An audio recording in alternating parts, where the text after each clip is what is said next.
certain woman I know, for she is always creeping, and most women do not creep by daylight.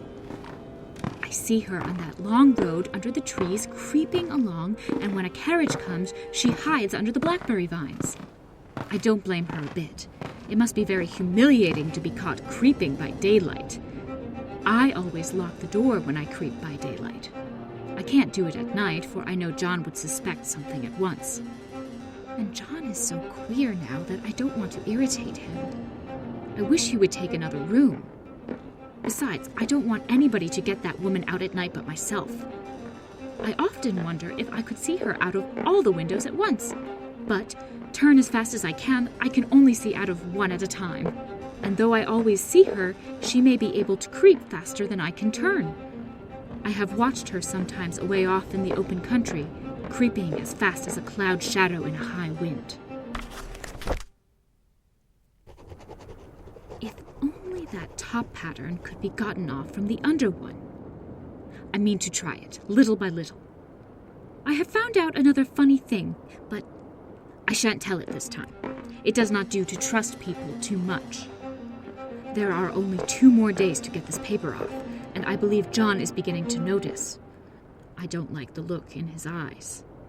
And I heard him ask Jenny a lot of professional questions about me. She had a very good report to give.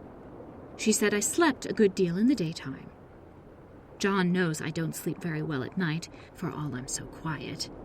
He asked me all sorts of questions too, and pretended to be very loving and kind, as if I couldn't see through him. Still, I don't wonder he acts so, sleeping under this paper for 3 months. It only interests me, but I feel sure John and Jenny are secretly affected by it.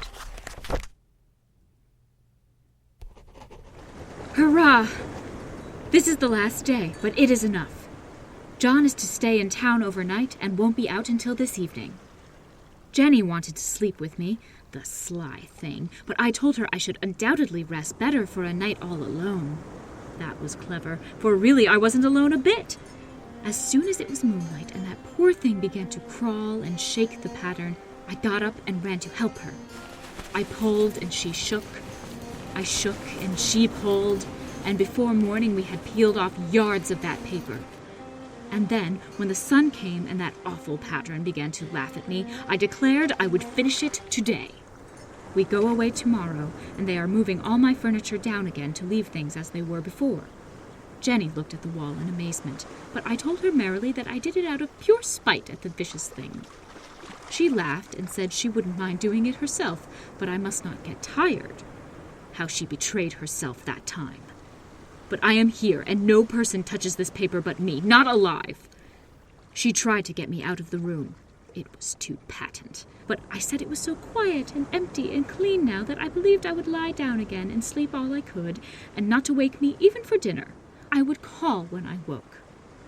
So now she is gone, and the servants are gone, and the things are gone, and there is nothing left but that great bedstead nailed down with the canvas mattress we found on it. We shall sleep downstairs tonight, and take the boat home tomorrow.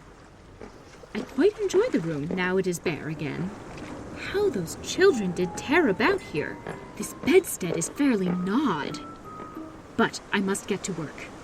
I have locked the door and thrown the key down into the front path. I don't want to go out, and I don't want to have anybody come in till John comes. I want to astonish him. I've got a rope up here that even Jenny did not find.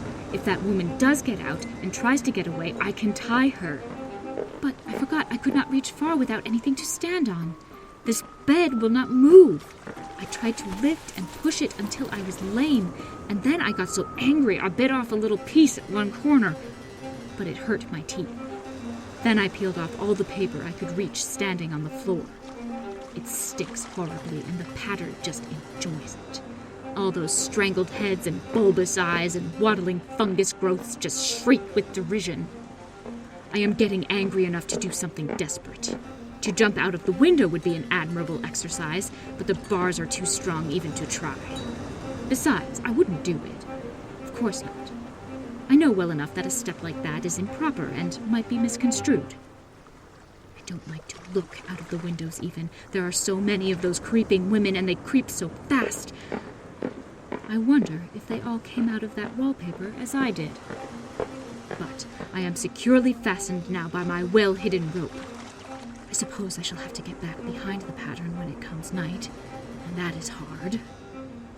It is so pleasant to be out in this great room and creep around as I please. I don't want to go outside. I won't, for outside you have to creep on the ground, and everything is green instead of yellow.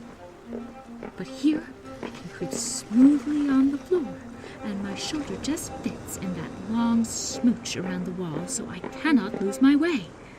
Why, there's John at the door. It is no use, young man, you can't open it. How he does call and pound. Now he's crying for an axe. It would be a shame to break down that beautiful door. John, dear, said I in the gentlest voice, the key is down by the front steps under a plantain leaf. That silenced him for a few moments. Then he said, very quietly indeed, Open the door, my darling. I can't, said I. The key is down by the front door under a plantain leaf. And then I said it again, several times, very gently and slowly, and said it so often that he had to go and see, and he got it, of course, and came in. He stopped short by the door. What is the matter? He cried. For God's sake, what are you doing? I kept on creeping just the same, but I looked at him over my shoulder. I've got out at last, said I, in spite of you and Jane. And I've pulled off most of the papers so you can't put me back. Now, why should that man have fainted? But he did, and right across my path by the wall, so that I had to creep over him every time.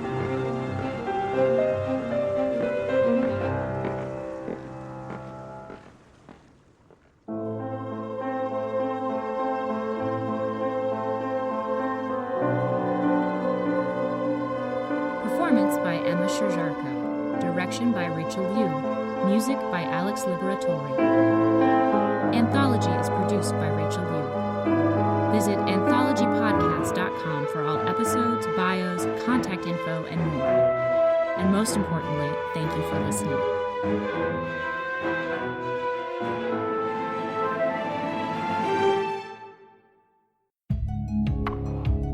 Emma is a New York City-based actor and theater artist. Check out her website at emmasherjarko.com or follow her on Twitter at The Great Dilemma. Alex is a composer for all types of media. You can check him out at alexliberatori.com.